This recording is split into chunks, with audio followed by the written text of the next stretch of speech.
Times are here, filling its hearts with fear. All the dim hours that stay. Humbling our hearts to God, station the chastening rod. Sing away, pilgrims, trod Christians away. Jesus is coming soon.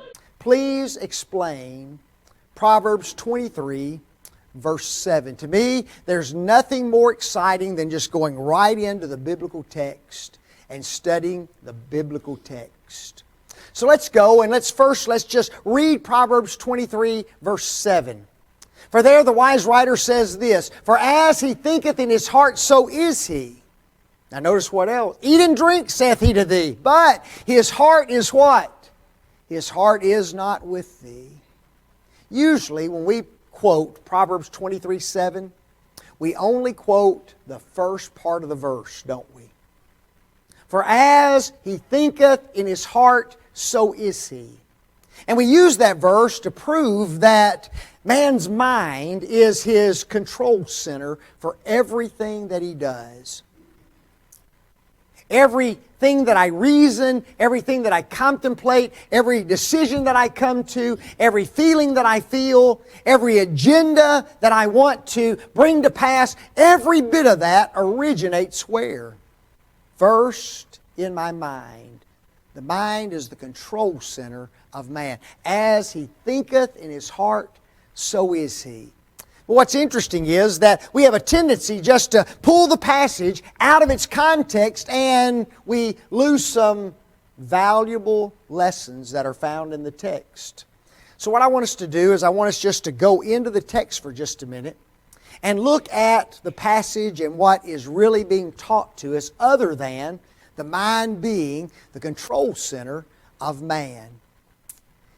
The text really goes back to the previous verse, okay? And it involves a prohibition in that passage. Proverbs 23, verse 6. Look what Solomon writes. "Eat not the bread of who? Of him that hath an evil eye, nor what? Neither desire his dainty meats." Folks, there are evil people in our world today. Individuals who have agendas that are against God. And these evil individuals seek to entice us, don't they? They will do everything they can possibly do in order to try to woo us, in order to try to get us to side with them and their agendas. You see, Solomon says that the blessings they promise are like bread and dainty meats. The writer exhorts us, however, do not be enticed by those things. What did he say?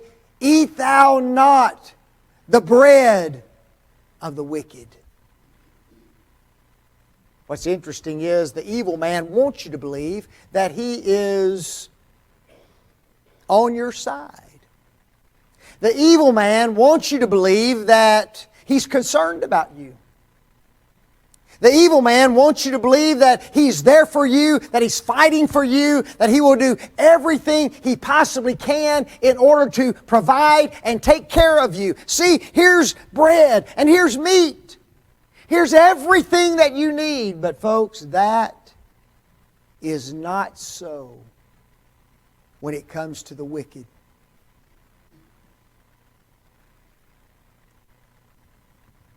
He does not have a heart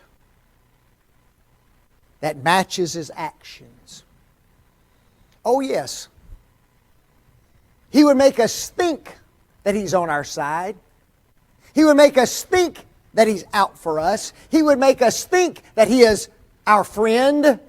But notice, Solomon says what? His heart is not with thee. Folks, this man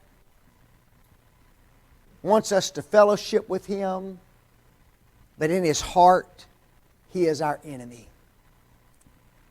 He is out for self. He is an individual who will turn on us at any moment, and he is an individual who, if need be, will bring us harm and death. he is a wicked individual. Now there's some lessons we need to learn from Proverbs 23, 6 and 7, and one of them is this: the heart is the real measure of a man. You see, it's possible for an individual to put on all kinds of outer shows and outer displays. It's possible for an individual to make all kinds of promises to us, and yet that individual is our enemy and not our friend. Folks, we need to do all we can do to get into a heart of a man. Not just look on the outward appearance of that person. Notice this next one. We must not be fooled by evil people. Folks, there are individuals in our world, they will promise us the world. And yet they will lead us down a path of absolute misery and destruction if we follow them. You would be surprised at how much application we could make of that one thought. Do you know that? Especially in our world today. Over and over and over, the Bible exhorts us not to be involved with wicked people. Proverbs 1 verse 10, my son, if sinners entice thee, consent thou not.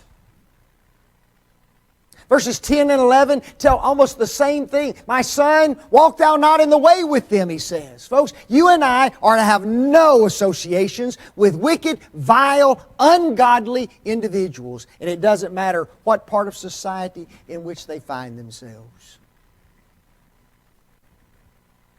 The Apostle Paul, writing to the Corinthians in 1 Corinthians 15:33, makes this statement. Evil companions corrupt good morals. King James says, evil communications corrupt good manners. Paul wrote in Ephesians 5 and verse 11, have no fellowship with the unfruitful works of darkness, but rather reprove them. Folks, in the context of Proverbs 23:7, here's what he's saying. Before you make someone your friend, before you fall in fellowship with them, before you accept all of their promises and all of their bounty and all of their blessings, the one thing you better make dead certain of is the condition of their heart. And if they are evil and wicked and vile, it doesn't matter what they promise you, do not go in the way with those kind of people. It's a hard warning to follow, isn't it? Because we love when people promise us wonderful things, don't we?